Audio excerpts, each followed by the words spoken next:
We just stepped on their face with a hobnail boot and broke their nose. The way to the end zone, and Georgia is going to conquer the Crimson Tide. So how about them fucking dogs? That's what I told them.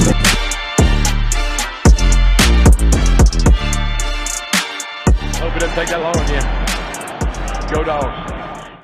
Big dogs, small dogs, all dogs. It's time to meet at the 100 Sanford podcast. That's right. It is Lamar Lovelace, George Foster, Graham Coffey in the building, fellas. What is going on tonight? Hey, Chilling, man. we ready. We ready to talk about these dogs, man. I'm itching like it's so close, but yet so far away. So, hey, I'm itching. I'm hearing the talks. I'm just waiting to see what these guys look like, man. I'm amped up. I'm ready. That's what me and Graham were just talking about before you came on. And then, but I was waiting for you to come on because, George, man, you made me turn over a new leaf. I'm eating snacks tonight. Okay. And Graham, you started the whole snack off. So I don't know if you know, you've been following it. Everybody on Twitter is like, okay, what's the snack of the day? I've been seeing that, yeah. I got grapes tonight. I got blackberries. I got strawberries, and I got grapefruit juice. So needless to say, it's sensible. Yeah, you know what I'm saying? Yeah. You know, so needless to say, calories. Right, that's what I'm saying. I'm trying to get my sexy back. Get ready for the season. Maybe Kirby can call on me for a few plays every now and then, you know. We're gonna hold off on that. If we need Lamar this season, we'll be in trouble if we need Lamar. If we need Lamar this season, I don't know, man. Come on, fellas. I don't know. Look, we put you at left tackle. Think about this. We put you at left tackle. We got Graham at quarterback. I'm gonna let Graham play quarterback, and I'm gonna just go. I'm gonna just pull out my best Swift on it. The only reason we have Graham at quarterback is because I don't let the other four get killed. Slants so you don't want me at left tackle in 2022. That is not what you want. You're running no play action. I look the part. I still look the part, but hey. And the field is a totally different thing. All right. So joking aside, though, I do want to know, because this popped in my head when we just started talking now, like, as a guy who played, football for the majority of your life, right? Like, when it gets this time of year in August, like, do you get a little itch? Like, do you miss it? You know what? Certain things make me miss it, like the smell of grass, like that fresh cut grass, like at a field. Like I went to a high school scrimmage this last Friday, and it was pretty much like a real game. And they got me itching a little bit more. But as far as playing it, when I stopped missing playing the game, is when I knew I couldn't play it anymore. So it's kind of like when I first retired, when you first retire, you still think you got it, because you pretty much got to be a star, or you just have this, revelation to stop the game when you're ready to stop the game. Most people have to stop. Most guys get retired early. You know what I'm saying? The league retires. Yeah, they get told when to stop. You know what I mean? So for those first few years, you still feel like you got it. And then as those injuries start to set in, and those years of playing, you realize you can't play anymore, so you kind of miss it a little less. That makes sense. Man, I know one of my boys told me, I ain't going to say who the player was. He's an NFL player, but this dude said that every time he smelled sweaty jock straps, he was ready to go. And I'm like, where are you smelling sweaty jock That's what I'm talking about. Of the locker room? We're going to let whoever that is, God bless you. I'm not going to say their name. I'll blow them up, man. I'll blow them up. That's so funny. But hey, fellas, before we get started, the 100 Sanford podcast is powered by the Roll Up Network and our sponsor, Gramco, the Delta 8 company based out of Florida, founded by college football junkies just like you and I. I'm not sure if you're familiar with Delta 8, but you need to be. Gramco is the absolute leader in this field. They got some phenomenal products that you just have to try, and I'm here to tell you about. They got the Wake and Bake coffee, the gummies, the vapes, and more. Simply the best on the market. So go over to thegramco.com right now. Use the promo code Sanford25 for 25% off your order. No medical card is needed. Shipping is quick and discreet, but you must be 21 to order.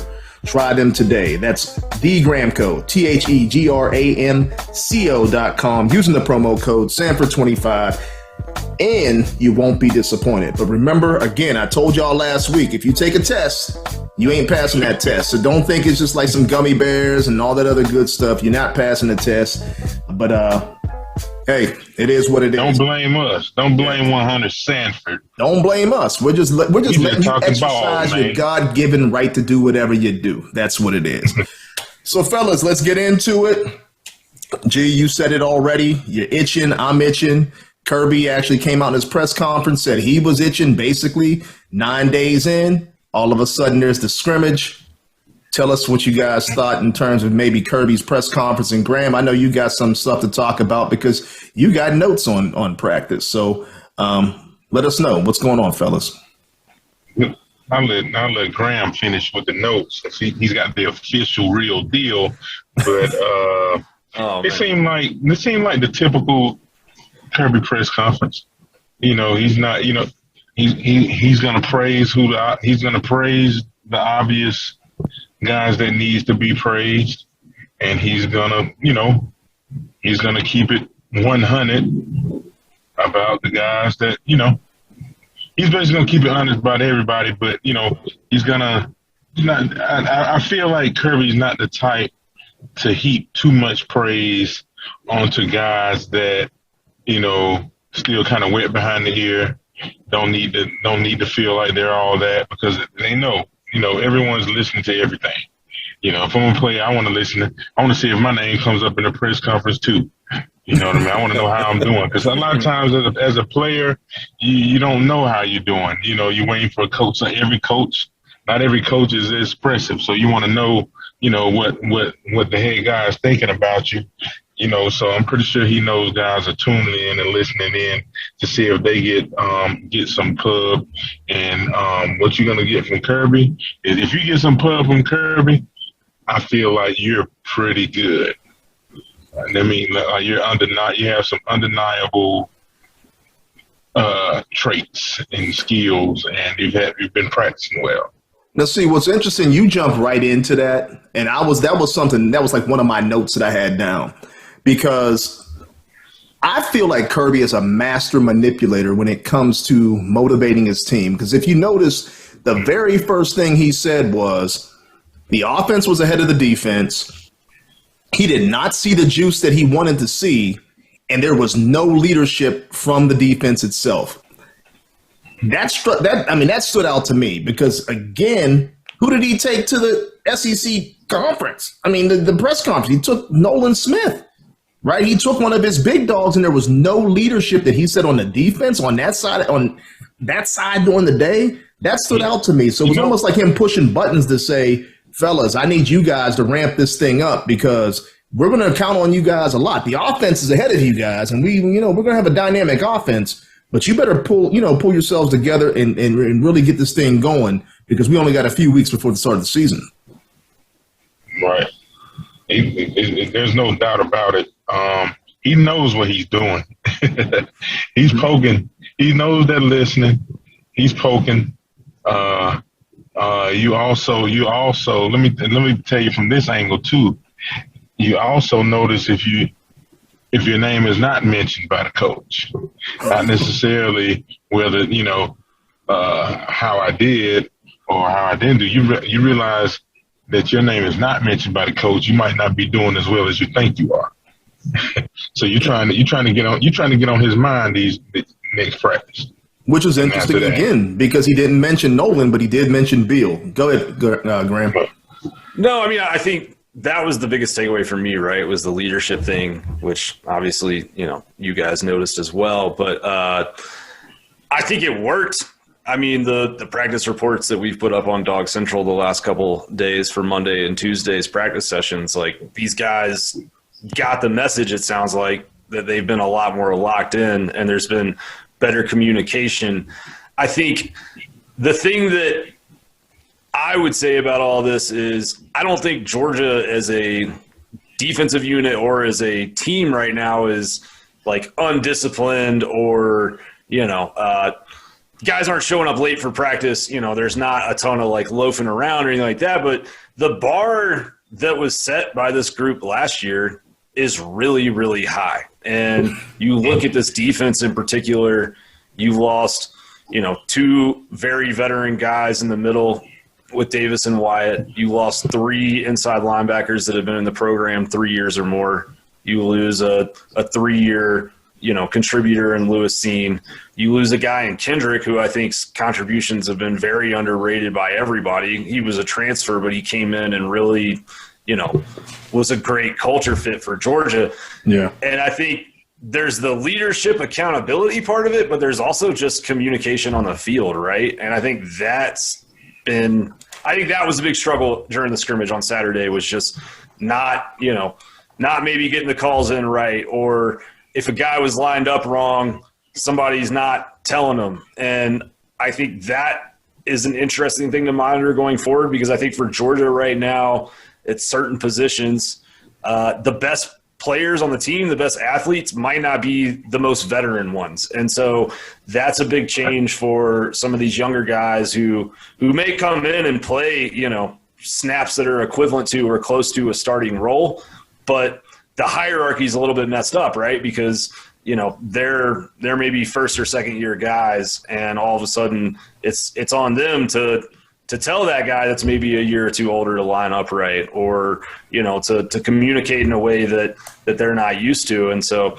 I think it's something to monitor. But the thing that stood out to me, honestly, in all of that, because, I asked people who observed the scrimmage, and they said the same thing about leadership. But what nobody said was anything along the lines of like, oh, well, we just don't have the talent at this position or that position, right? So what I heard is like Georgia's got the talent that it needs to go and be a championship caliber football team, and they need to work on the little things, right? The culture, because I think that was the difference between 2021 Georgia and every other Georgia team that we've seen, before it, right?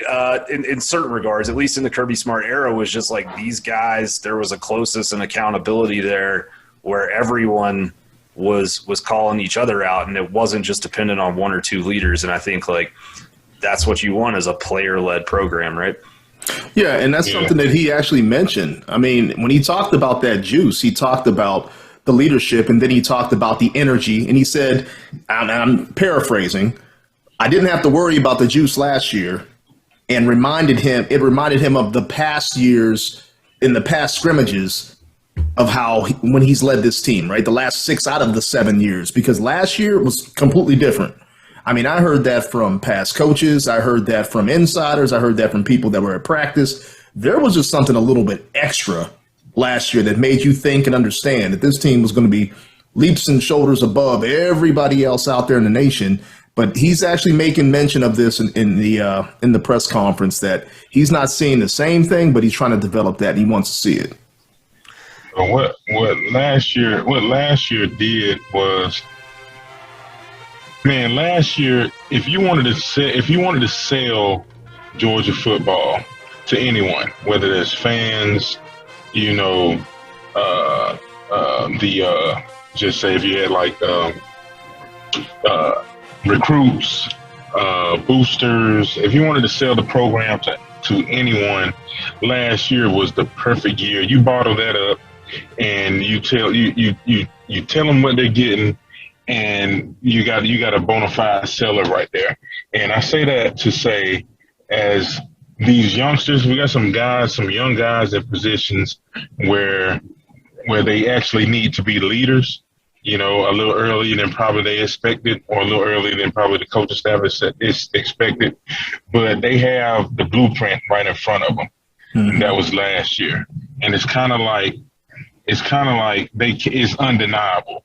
So if the staff says do this, and this, and you can at the end of the year you're going to be a champion, and if you play your best ball, you're probably going to be a first, second, third round pick. You're going to live your dream in the NFL. It's right there, and it's undeniable that what they say is going to work. It's most likely going to work if you do your part. So I think, they're young and inexperienced, but like I said, the blueprint is right there from what they saw last year. And I think it's easier to believe in a philosophy when it's proven to work. And I think that's the case at Georgia right now. Yeah, and he did bring up that, with these young guys, he needs them to step their game up. I mean, he said that throughout his press conference. He said that there were some guys during the scrimmage that actually had picked their games up. He mentioned some guys by name. There were some guys that were not asked about that we have heard in the first 9, 10, 11 practices that they are balling out. Graham, what have you heard in terms of scrimmages, in terms of practice on a couple names? I just want to shoot something out at you. Let's go Dylan Bell, because we had Arian Smith, right, go down with the ankle injury. It's a high sprained ankle, had to get surgery on it. A lot of people understand those high ankle injuries are a nightmare. What are you hearing about Dylan Bell? I mean, Dylan Bell has been, I think, a pleasant surprise to a lot of people. Maybe on the outside, just because he was a 3-star recruit. I don't think Georgia, when they did their own evaluation of him and worked him out in person on campus before offering him, thought he was a 3-star recruit. He was a COVID kid. Yeah, he's a COVID kid for sure, and played private school ball, right? And, just sometimes that talent can be a little harder to evaluate because the competition is, not as consistent maybe. But he's a guy that, if you get the ball in his hands, good things are happening. And, he's also a guy who just showed up on campus in very good shape. And I think, there's not as big of a curve for him in terms of getting into that nutrition and strength program and having to change his body. I think he will do those things over time, but he showed up in a shape where, he can go and play in an SEC football season. But, I think with Arian Smith down, the big question becomes who's gonna play at the Z receiver position, right? And I mean, Lad McConkey is probably a more natural fit in the slot, but he played over half of his snaps out there last year because Burton was injured at times, Marcus Rosemy-Jack Saint was injured at times, Arian Smith was injured at times, and so you kind of are running back into that same question again. And I think he is a guy, whether it be in the slot or at that Z spot, who can give you some good reps in game situations. Yeah, and it's interesting because Kirby brought him up, right? He brought him up in the press conference. He said, everybody's like, hey, we've heard all this stuff about Dylan Bell. What are your thoughts? Now, Kirby being Kirby, the master manipulator, is basically saying, look, the kid is balling. The kid's actually coming on. The kid's catching on. But we need him. Then he kind of scaled back a little bit. He's like, but we do need him because we're a little bit thin there. I mean, when you look at wide receivers, they're not really necessarily thin, but I believe that he's one of those kids that he's going to say that to basically say, hey, kid, we notice you. We notice what you're doing. Step up your game, and we're going to actually call on you a lot more than what you thought you were going to get called on early. G, what's your thoughts? Yeah, that's a name I've been hearing here and there in Dylan Bell throughout the spring. So I'm not surprised. If enough people say it, it's probably safe to believe it, in this case. So I'm looking forward to that. The more guys that can help out, the better, because football is it's a very physical sport. One play, you can lose a guy. You can lose them for the season. You can lose them for a game. You can lose them for an important play in a game, and you need someone to be able to step in there and do the job with no drop off. So I'm glad to hear that he's doing his thing, and I'm just it's gonna be interesting to see, because to me the room is full. They got some guys, you know what I mean? But I think, again, Kirby's doing when it comes to speaking to the public, I think he's doing it the right way. Well, I mean, I think the other thing is, like, what do we know about Todd Monken? What do we really learn for sure in 2021? And we saw it a good bit in 2020 as well, although the COVID year just was so wonky.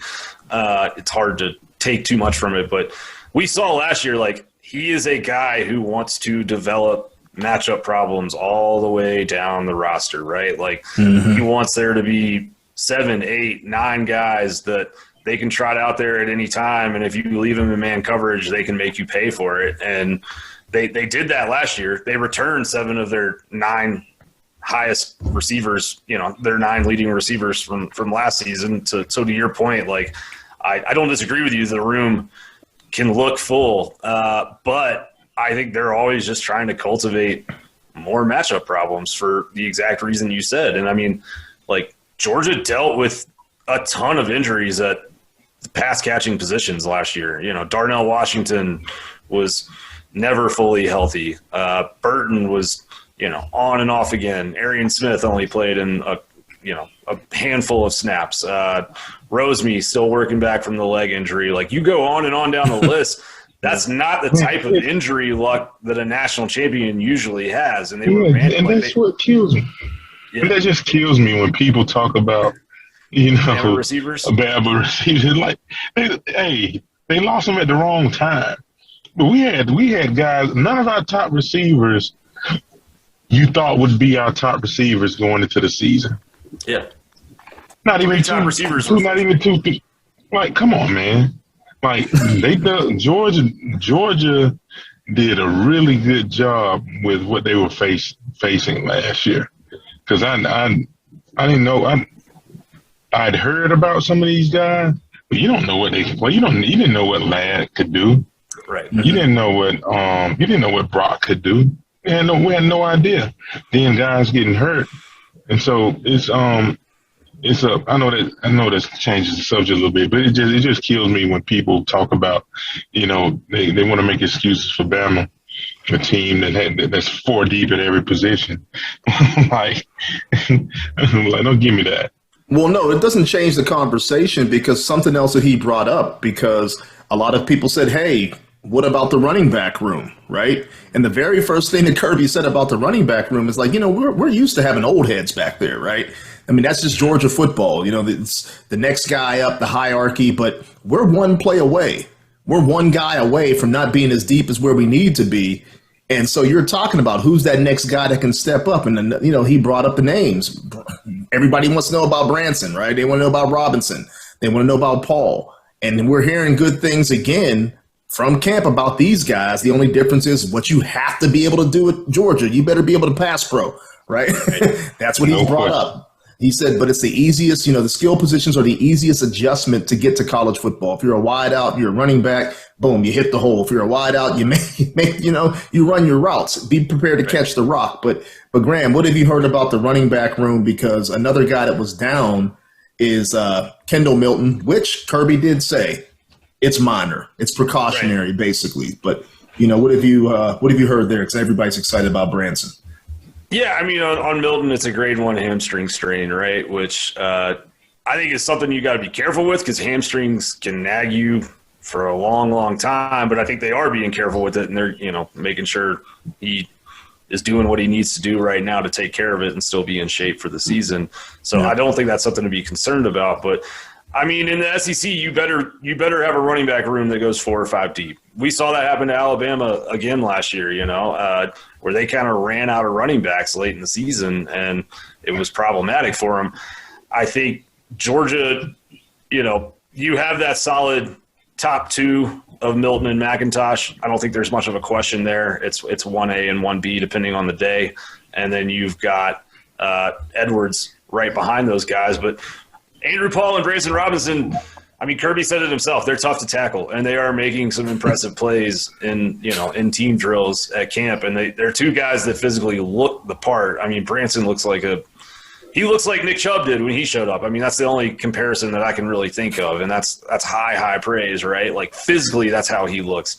We haven't seen him run yet, so the comparison stopped there for now with Chubb. But I think those guys will be ready to go and hit the hole and hit it hard if and when Georgia needs them. And I think you're going to see them because I think Georgia's going to be in a lot of lopsided games, and they're going to want to keep those backs fresh for that stretch run. Yeah. You know, it's funny because one of the things that Kirby said before G goes in, and this was funny to me, hard to tackle and thick. I'm like, Kirby, come on. Scale back on that stuff, man. That just sounded a little bit too sexual, but hard to tackle and thick, which is interesting because, you know, once these guys do get This my type of running back. Never mind, man. I'm going too far. This is my type of running back. I don't care what y'all say. Hard and This is thick. my type of running back, man. Can you guarantee me 4 yards? If the answer is yes, I love you. Yeah, no doubt. But that's what it sounds like those young guys are. Sounds like those young guys are, you know, it sounds like they have the mentality, they have the build. They're just, you know, they're just advanced, you know, as far as high school seniors go, going to be freshmen in college, they're just advanced, you know, and they're probably, you know, like I said, I don't think Kirby wants to pump them up too much, but I think behind the scenes, they're probably raising a few eyebrows. Like, whoa, we got us a couple right here. Mm-hmm. You know what I mean? How are we gonna shake this thing out? Yeah, and you know the other thing that he did not bring up, because you talk about again pumping names up, pumping heads up, and this is surprising to me because you just keep hearing things, scuttlebutts coming out of camp, right? Which is Ringo and A.D. Mitchell. And this is the last thing I wanted to bring up about the first 10, 11, 12 practices because it's a major topic, right? Everybody keeps saying that A.D. Mitchell is getting the best out of Ringo. He's not getting the best out of Lassiter. And we haven't heard that Ringo is having this, you know, this phenomenal camp, but he's Ringo. He's Keely Ringo. So what are your thoughts on that, man? Because I have my own thoughts on who Ringo is and I have my own thoughts on who A.D. Mitchell is. I mean, A.D. Mitchell, like, he kind of just got thrown in the fire last year and was sort of, you know, just depended on to go out there and kind of figure it out on the fly, right? I mean, he was old for a freshman. He was a 20-year-old freshman, I believe, if I remember correctly. But you saw he was able to draw a lot of pass interference penalties in 2021 just by being big and, you know, not getting knocked off of his route. But, like, his body has changed quite a bit in terms of just him being more cut and muscular and physical, and I think he's going to handle press coverage in certain types of defensive backs that are a little bit bigger, better than he did last year. And you throw that on top of the route running ability that he already has and the catch radius that he already has, it becomes a big problem. I've been told that he's had everybody on skates for, you know, pretty much every practice. Like, he's getting the best of everybody in that defensive back room on a consistent basis. Over the last few days, I have been told that Lassiter has done a better job with him than Ringo has. But, you know, I mean, camp is a long thing. Guys have good days. They have bad days.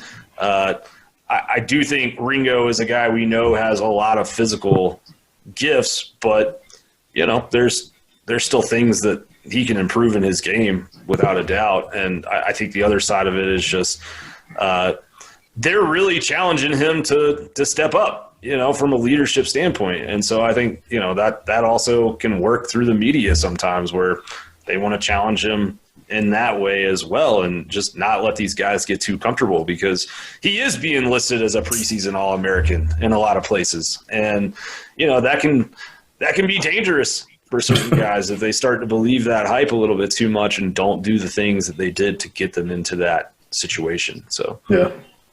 Listen, you know, when you hear things like that, I look at it a little differently.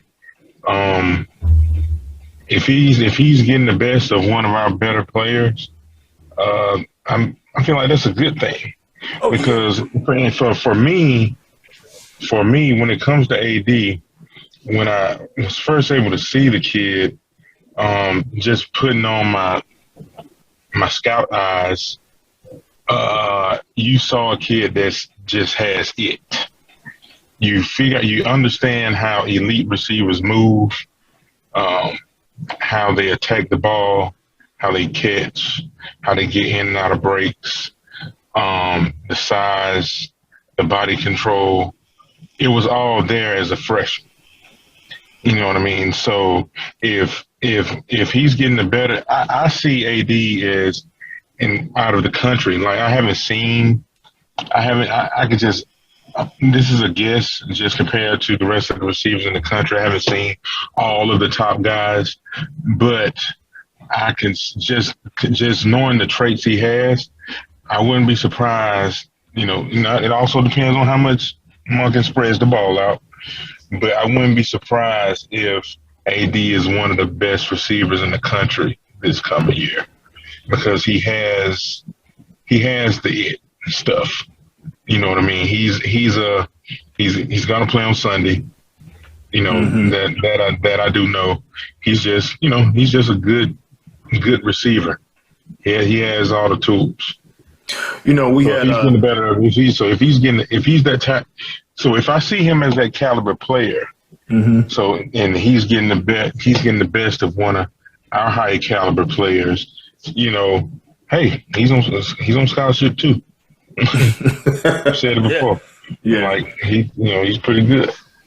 Yeah, and we brought it up because when we had Terrence Edwards on last year on the show, that's the first name that he brought up. He said, "I want you guys to understand, A.D. Mitchell's going to be the best out of this wide receiving group. Period. That was including George Pickens. That was including Burton. That was including Lad McConkey or anybody else that was in that room." He said, "This guy right here, A.D. Mitchell, is absolutely special."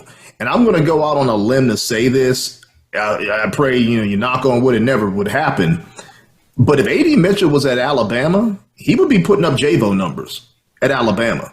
Just the way that they use their receivers and the style that they use their receivers in. He's that type of guy. He's almost a mix between Michi and Jabo in terms of like the way he plays, his body control. And you already brought it up, G. You said his body control, his speed, his hands, in and out of his breaks.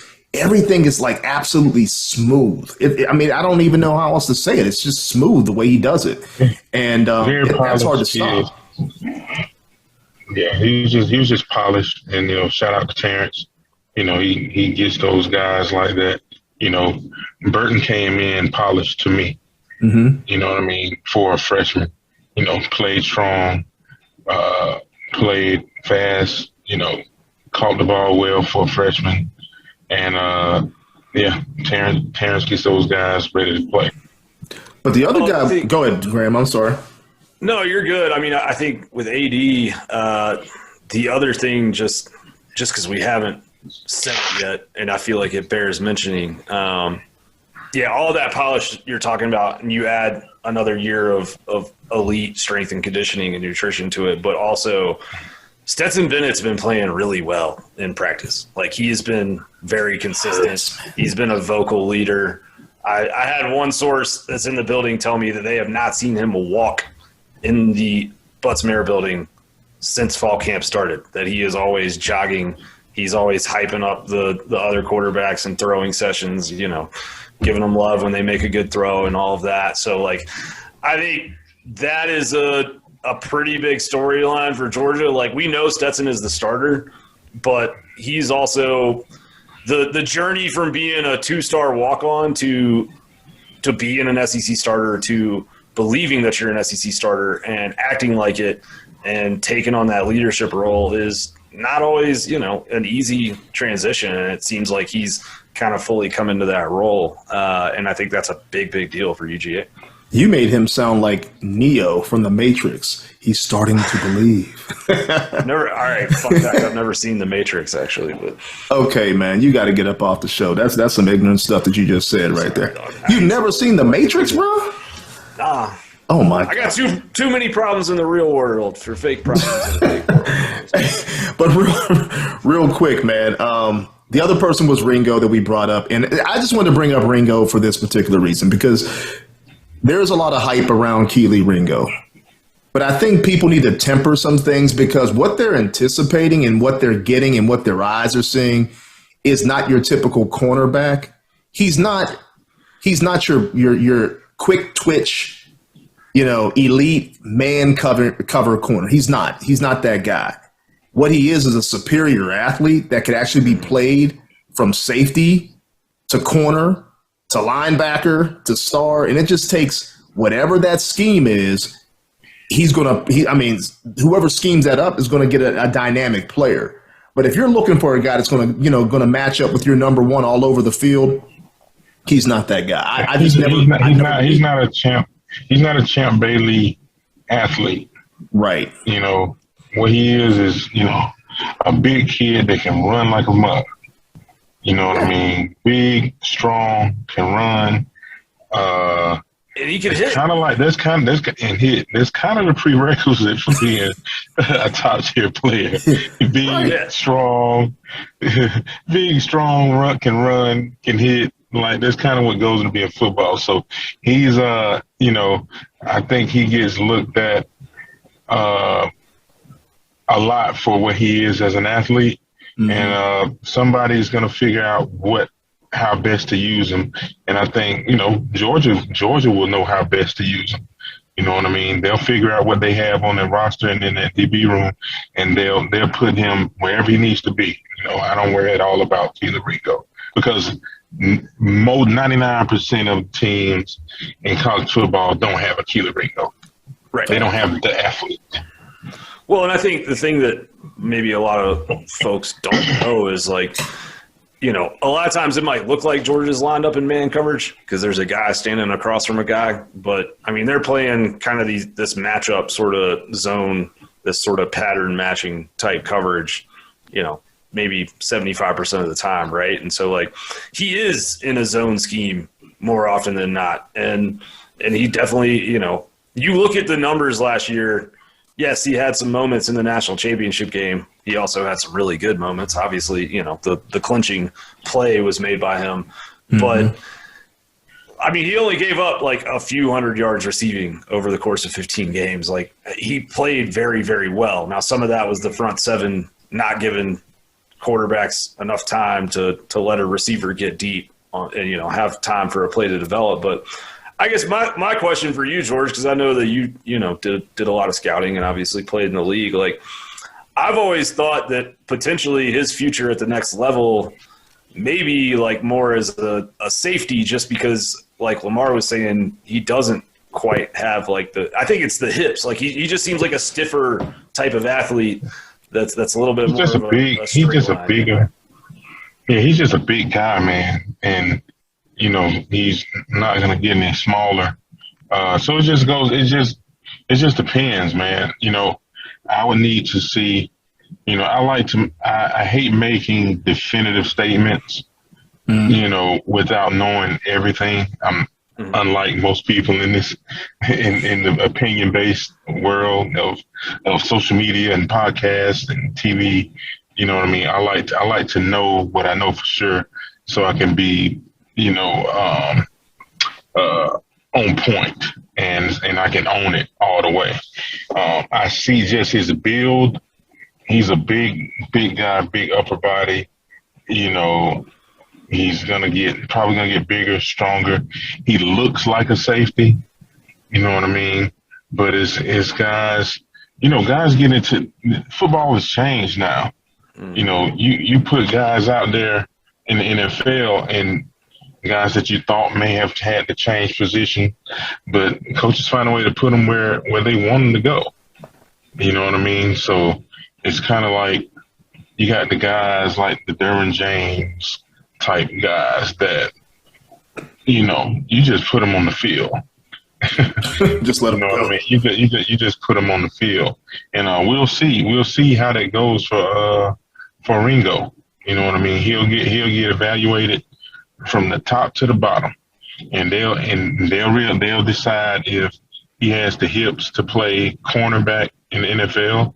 You know what I mean? Or if he can't, there'll be a place on the field for him. It's just because he's a good football player and he has those measurables. But yeah, hips are very important. I know Lamar mentioned he seemed somewhat stiff. It's very important. Got to be able to turn those hips. To get to play sticky ball, man. I love a sticky corner, and that's just kind of not quite his game. You know what I mean? But it just depends on where you go. You know, so. Yeah, it had me thinking about it because I was up last night watching film on Stingley and Patrick Surtain. And then so I'm looking at these guys and I'm looking at their back pedal. I'm looking at the hips turn. And I'm like, I don't see that with Keeley. And it's not a negative. And I want Georgia fans to understand that, because when you hear some quote unquote negative news or not as favorable news come out of camp that he's not playing as well, it's not what you think. This goes back to what you said, George. The other guy's on scholarship too. That's the first thing. He's also he's going up against a potential first-round wide receiver who's probably going to be elite. He's going up against tight ends that are going to be elite in the NFL. He's going up against guys that are eventually going to make a lot of money on Sundays.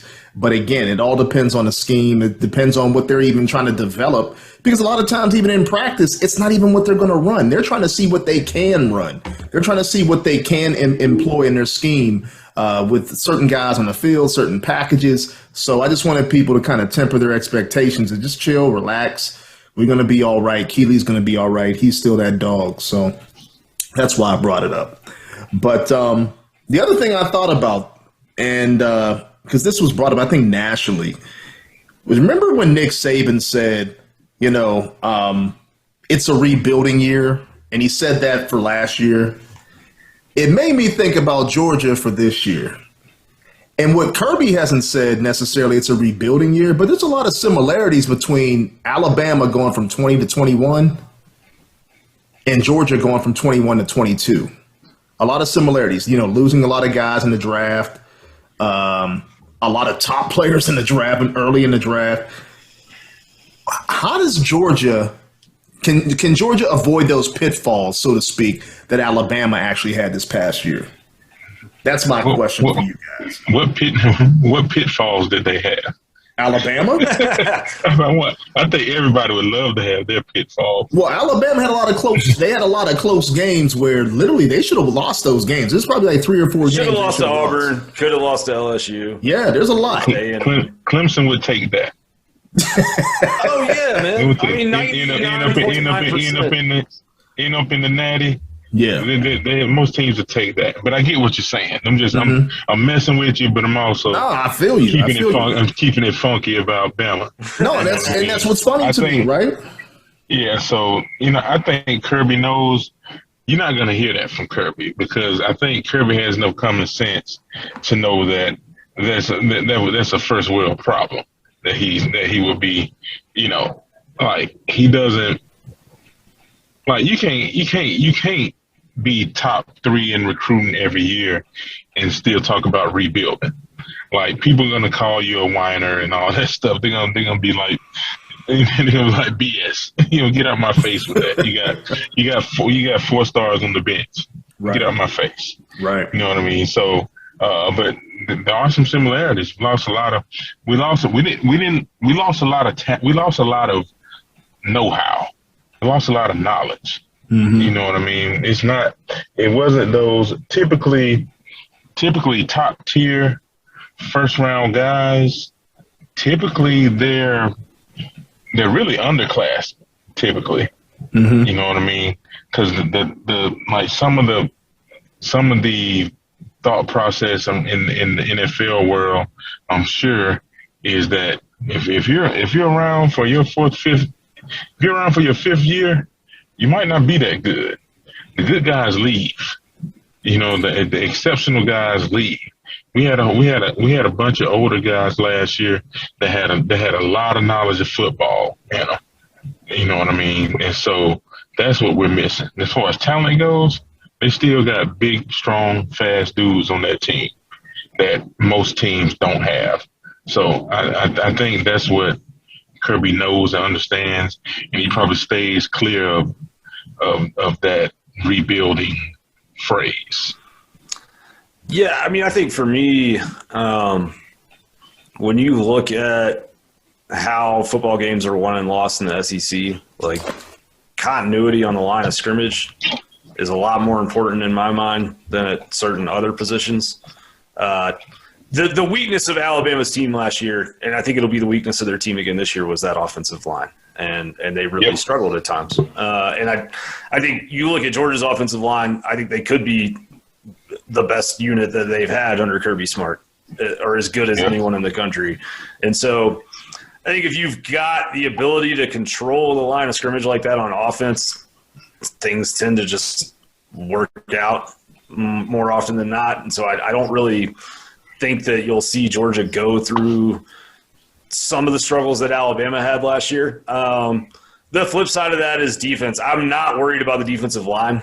Like, there's young dudes there that are ready to produce, and they're going to be explosive. And I think they may actually get to the quarterback a little bit better than they did last year with that front four. The linebackers are going to take time. Some of the stuff in the secondary is going to take time. But I think when you look at the schedule and you look at where the offense is and where that defensive line is at, like, I think there's enough good things there that'll overwhelm some of the learning curves, and that by the time you get to late October, November, these young inside linebackers will be seasoned at that point. The younger, guys in the secondary, same story. So I get what you're saying, because you just lost I think 15 guys in the NFL draft, 14, whatever it was. That's a lot of talent, but yeah, Georgia's also recruited top 3 classes 5-6 years in a row. So there's not a lack of talent to step into it. And I think really the biggest factor is what we kind of opened the show with the leadership. I think that's the question, because the talent is there. It's just, how does that talent work together and communicate with each other? Yeah, and I hear what both of you guys are saying, and I just threw it out there. That was the first thing. But I think that, just much like Kirby, I think Nick actually realized that his team was reading a lot of the press clippings itself. That's his way of motivating his team to say, hey, you know what, we were rebuilding. You guys weren't supposed to win that. They're much better than you. So that was Nick's way of kind of playing the media, playing off on his team, trying to get those guys motivated. But I think for Kirby, and I think for this team, and what I'm anticipating and what I really want to see, that is a comparison to the Alabama champions of old. And I hate to bring them up, or any other team, even Clemson, when they were going back-to-back to national championship games and appearances, is how do you respond, right? How do you respond to losing 15 guys to the NFL? And I think Kirby brought it up in his press conference. He brought it up all week. He's brought it up in talking to the media, even at SEC Media Day. How do we respond? How did those young guys, like George had already mentioned, look at the bar and how high it's set for you? How can you look at your opportunity and then raise to that level? Because when you talk about the offensive line, which I think is going to be one of our strongest points as well, Kirby brought that up. He said, you know what, at guard, which I thought was a weak point last year, he said, you know what, we're big, we're thick, and we're physical. That means they want to run the football. That means they want to impose their will on teams, protect Stetson, allow those guys to become everything that they need to be. And the other thing he did mention, which you just brought up, Graham, was he thinks that they can get a lot of pressure on quarterbacks, but he needs these young guys to step up because they got to go 6 deep on that defensive line, which they usually do. They did that last year, and people don't even realize they went 6 deep. It's just the onslaught just kept coming. You never knew who was in there. They were that dang good. So I want to see that response. I think Kirby wants to see that response, and I think it'll be a telling situation, a telling thing for the nation in terms of even how he's identified as one of the top coaches, how they respond. Because I think if they end up going back to a natty, or, they play at one of the highest levels that we've seen again, he's going to be that dude, so to speak. He'll be, quote unquote, him in the national football minds of, in the minds of college football fans. He's going to be that guy. So he should be already, honestly. Two national championship games. You won one. Few SEC, championship games. Roster, like the bar is high for him. Well, I think one interesting kind of storyline for the season is just, I look at Georgia's schedule and I think 12-0 is likely. that's sitting here today in August without having seen anybody play football yet, but it feels that way. And it's kind of fascinating because ever since the Alabama machine really showed up in 2008, we've seen, Auburn had the 1 year with Cam in 2010. LSU had 2019 with Burrow. Like, we've seen some other teams in the conference pop up and have these really good transcendent teams, and then those guys leave and everything kind of comes back to earth. And Kirby Georgia's been the most consistent program in the SEC outside of Alabama for the last 5 years. But now that you've won the national championship, like, if you have another 12-0 season, it's kind of fascinating to think, like, these two sort of like Death Star style machines can exist. Can they coexist in the same conference together? Or does one kind of become a black hole that like gets so big it kind of sucks the other in a little bit and takes away the ability? Right now it looks like they can coexist just fine, but I do wonder if there's a tipping point at some point. And maybe it's more than likely that tipping point is whenever one of Saban or Smart decides to go do something different with their professional lives. But if Georgia has a 11-1, 12-0, college football playoff contention caliber year, then they really have done something that no one else in the conference has done since the Alabama thing started with Nick. Well, see, that's why you need to go back and watch The Matrix. I'm going to send you a copy, a digital copy, because you got Neo and you got Smith. Mr. Anderson and Smith. And that's really what happened, right? Could they red pill and the blue pill? No, they're inside the Matrix, but both of them can't coexist. One of them has to go, right? All right. That's the key. So when they come together, boom, it's an explosion, right? And the Matrix had never seen that before. But I digress. But you hit the, I think they're gonna coexist for a long time. You don't think Nick's getting out of the game anytime soon? You say what now? You don't think Nick is going to get out of the game anytime soon, Saban? Probably, but I just don't know. I don't know. It's Bama. They're still Bama. The kids go there. They go there for Nick. It just depends on who they can follow with. Like Georgia hit it on the head with that following Rick, because in my opinion Rick was a hard act to follow. Then win any natties, but he won a ton of games. Oh yeah, he probably won. I know he was at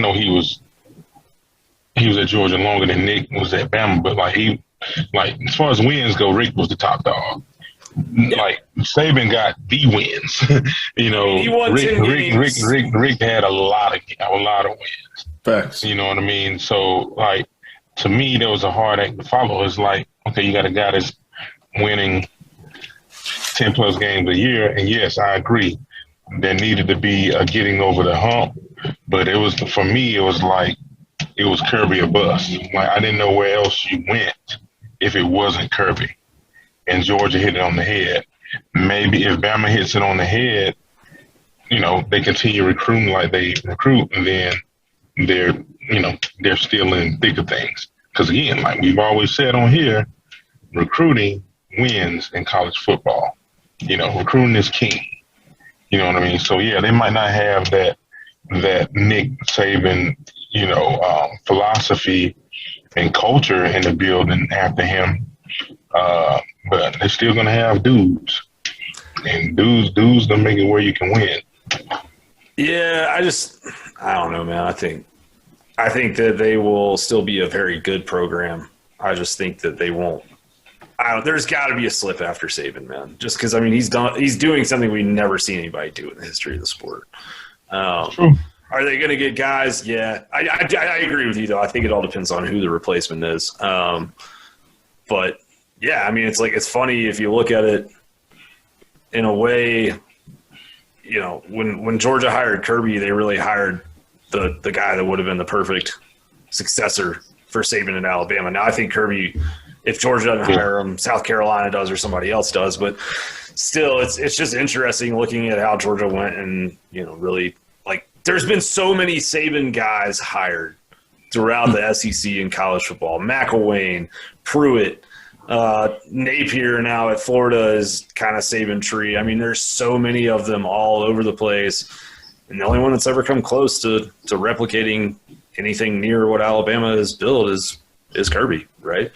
So, yeah, but, when you look at that, though, wasn't Kirby more or less like, and you hate to say father and son, but, I mean, he was behind Nick 100%. You know what I mean? Whatever Nick told him to do. For a long time. He did. Several stops. Yeah. I mean, Saban teared up when he talked about Smart leaving the press conference after that happened. Yeah.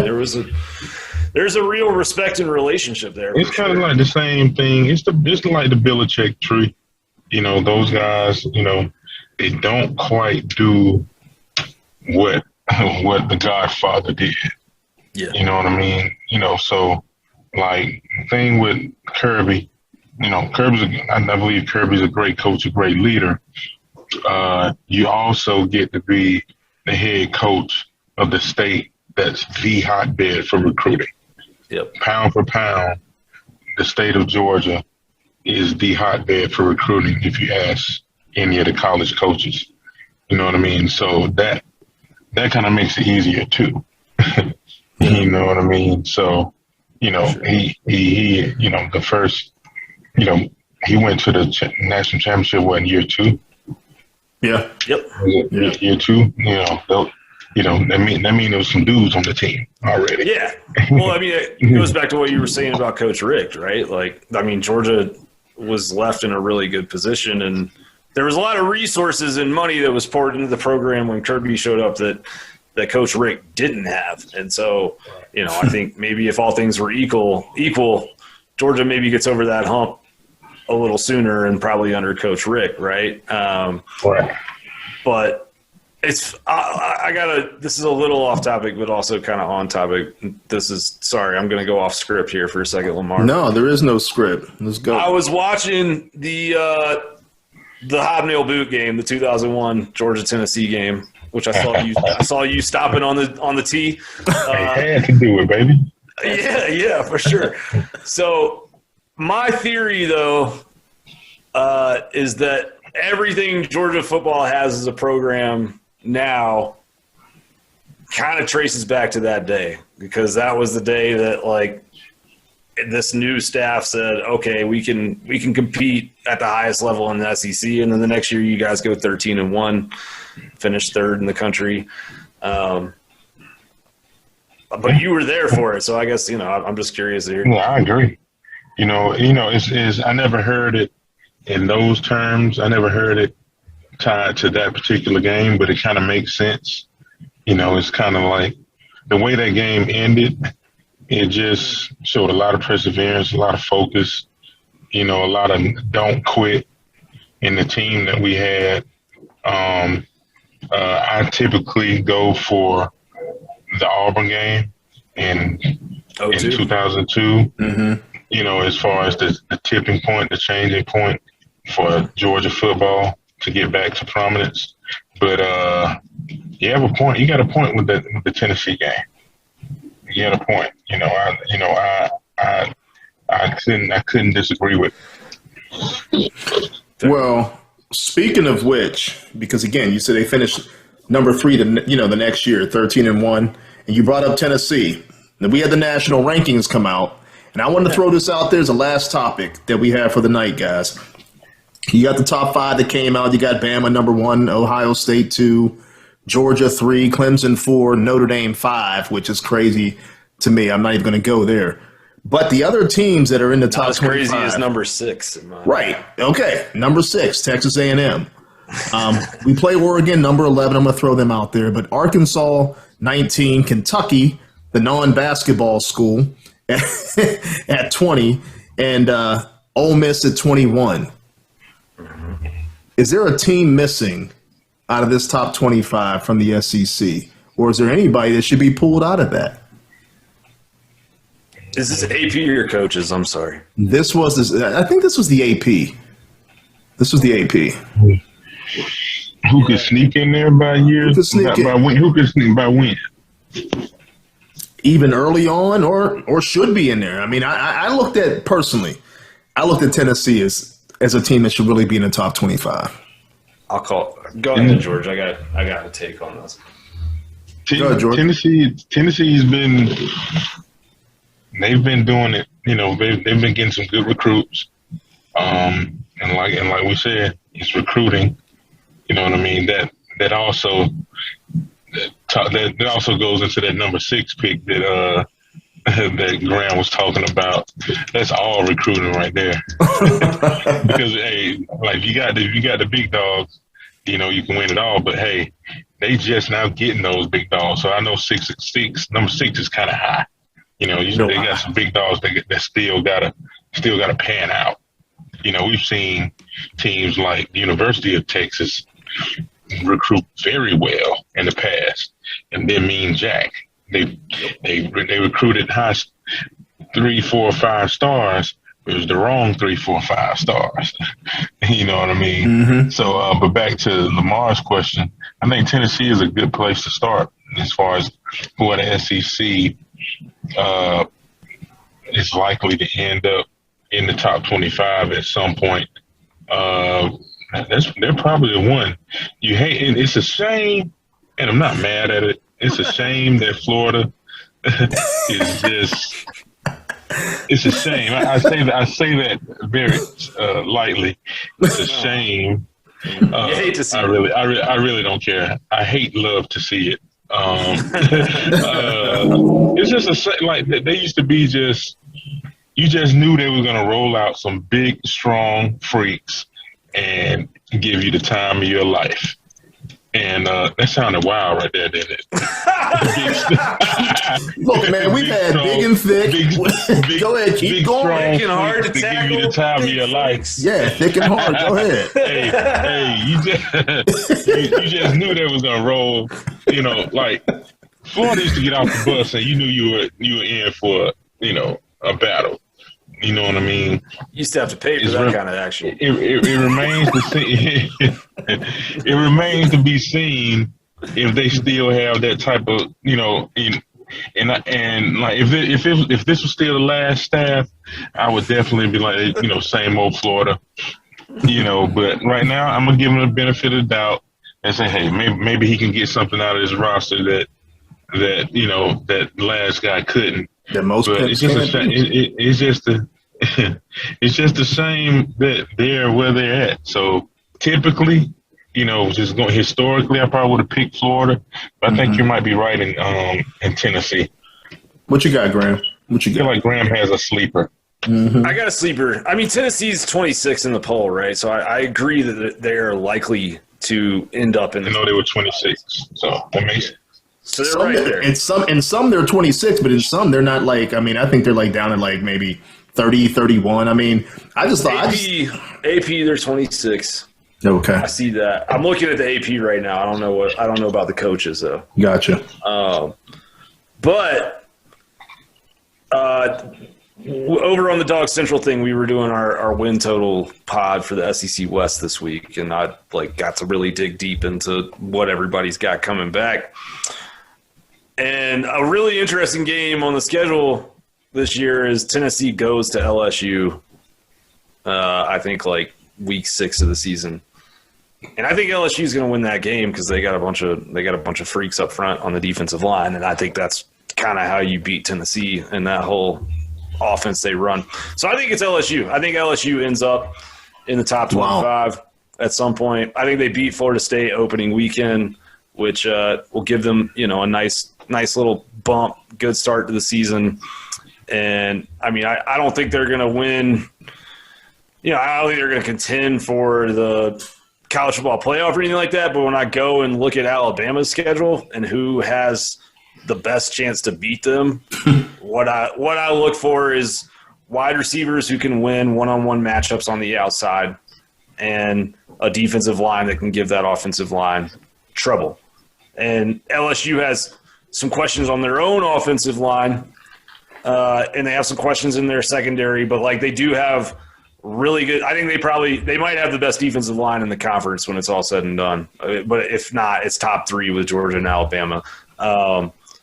And yeah, I like what they have at wide receiver. They return their top 5 receivers, and so that's my shot that I'll call. I don't think LSU's beating Alabama. I'm just saying I think like they are still like if you look at what was recruited, they have a top 5 or 7 roster in all of college football from a recruiting ranking standpoint, and so for them to be sitting outside the top 25, and I think Brian Kelly's a good coach, man. I mean, I know people don't like the guy, but what he got out of Notre Dame, I think, is the absolute maximum that you're getting out of modern Notre Dame. And so at a place like LSU, I think that, he's going to get quite a bit out of a much more talented roster than he ever had at Notre Dame. Now he's playing in the SEC, so it's different, different type of opponents, but still. The other thing I'll say is Ole Miss, if you look at their schedule, starts out easy.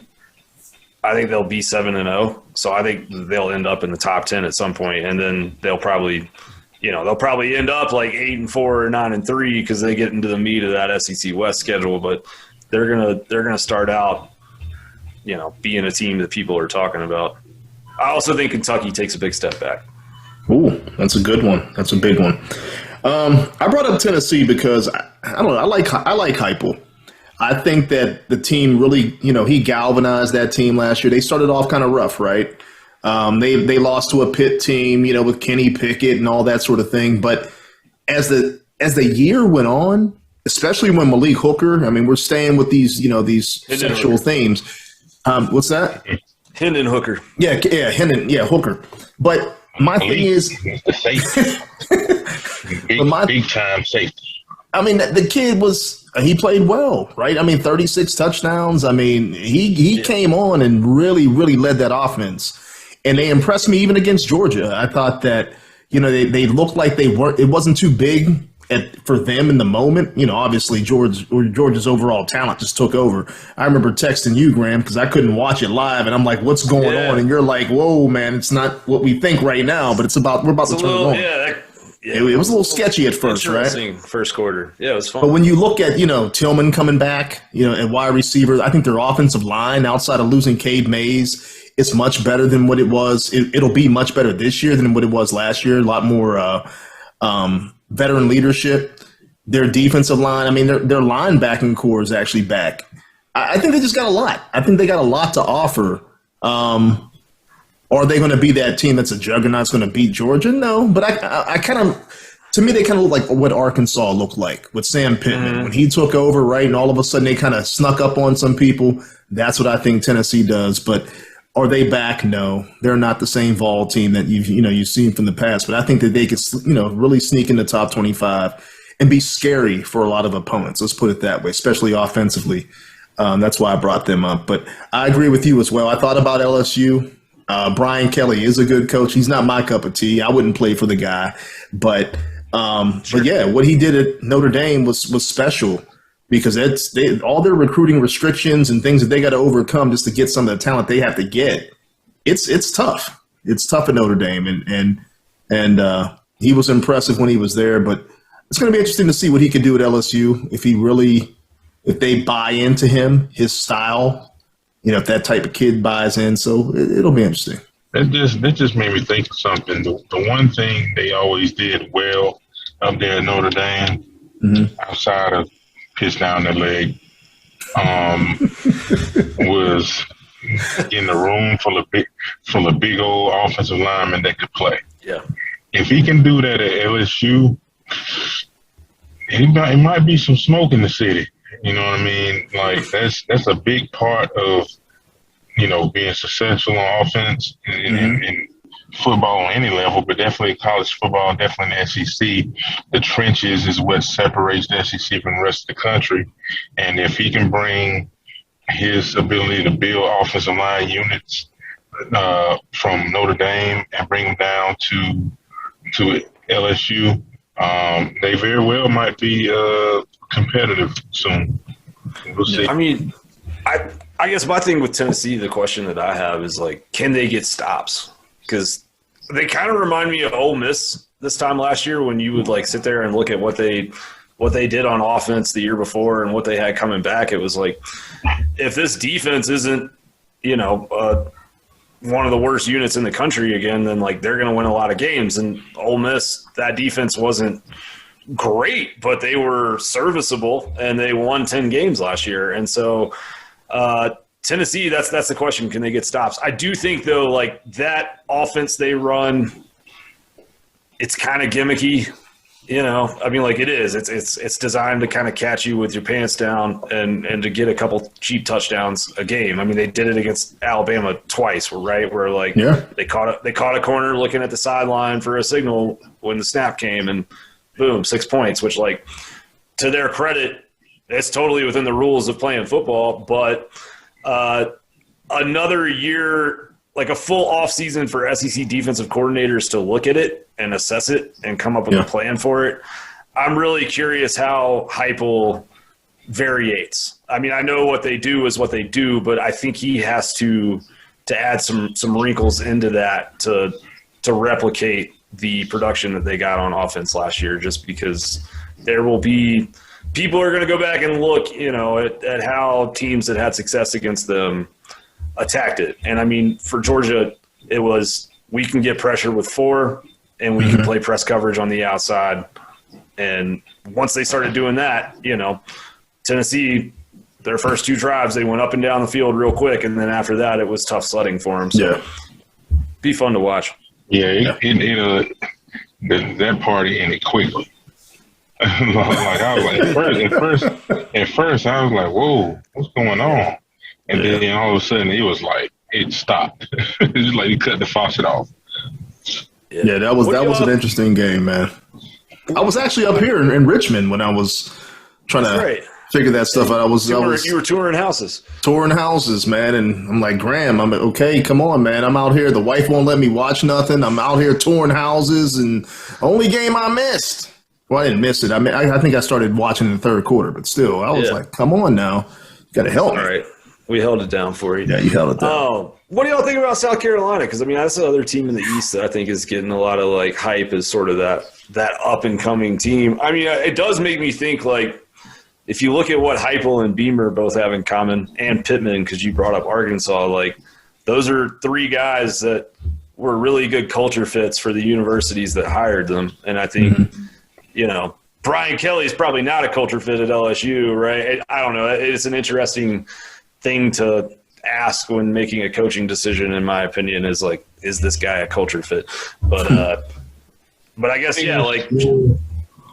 there's all the hype on Shane Beamer. He's doing the Soldier Boy on the internet and all that good stuff. Like, I think people like Beamer.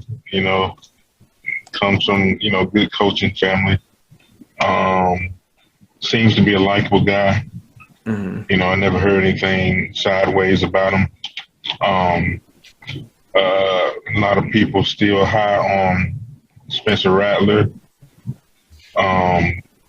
So it'd be interesting to see. I don't know much else about the rest of their roster, so I can't really speak definitively about South Carolina. But as always, I hope they lose every game. Energy is dangerous. You know what I mean? I think once you really start building a lot of energy into any type of program and you're going up against that team, it can be dangerous. But I just don't think talent-wise they're there yet. I think that they're, Beamer's getting them excited. Like you said, a Soldier Boy and different things to kind of bring some energy back into the program that was down a little bit. But I don't know. I don't see too much coming out of South Carolina. But I will say this, that you brought up, our guy Kelly down there in LSU.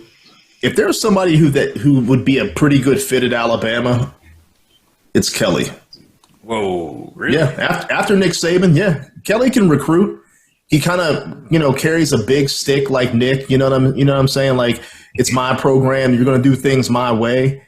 That would be scary. And I'm glad LSU got him because, the style of player and the type of player and the mentality that goes to LSU versus Alabama is a little bit different to begin with. But I think if there's anybody that could really continue that Alabama program, something like that, it would be like Kelly. It would have to be that same mentality that comes in, that wields that big stick that says, hey, you're going to do things my way. So I'm glad he's there instead of Alabama. But I hadn't thought of that. Yeah. But fellas, that's it, man. Anybody got anything else tonight before we get up out of here? Big dogs have spoken. Watch out for Malachi Starks. Oh, yeah. That dude's making plays in practice. Yes. He's picking off corner routes while covering Brock Bowers in man coverage. That ain't easy to do. Facts. Yeah, Kirby kind of alluded to it in his own Kirby way. You know, didn't want to hype him up too much, but you notice it if you hear Kirby says a guy's name, he's probably doing pretty good. Yeah, I think we'll see him playing some meaningful snaps against Oregon in different packages for sure. Yeah, I thought it was funny because, again, we talked about him last year when he committed. We said if there's guys that can actually come in and start day one and play right away, it's a guy like Malachi Starks. And that was your guy from the jump. From man. jump. You were on him. Yeah. From jump, man. I mean, there's certain guys you look at and you just say, he's special. And he kind of reminded me of a little bit of like when I saw LeVar Arrington, you look at certain guys and you're like, certain guys just stand out. But Malachi, in terms of his overall talent, his maturity, I think Kirby loves that about the kid, his ability to study and be able to diagnose the playbook. And the biggest thing about the playbook is your ability to play freely without thinking. Malachi, he plays freely. And just watch out for him, man. Forget freshman All-American. He might be really, really special if he starts to play a lot this season. So that's my thoughts on him. But, hey, fellas, let's get up out of here, man. Let's get up out of here. I know we all got things to do. It's been a good show. I enjoyed seeing you guys. Yes, as well, man. It's always a pleasure being with you. Always a pleasure. We inching closer and closer, baby. I know. Hey, man, we got actual college football next weekend. This is the last weekend. Who plays next weekend?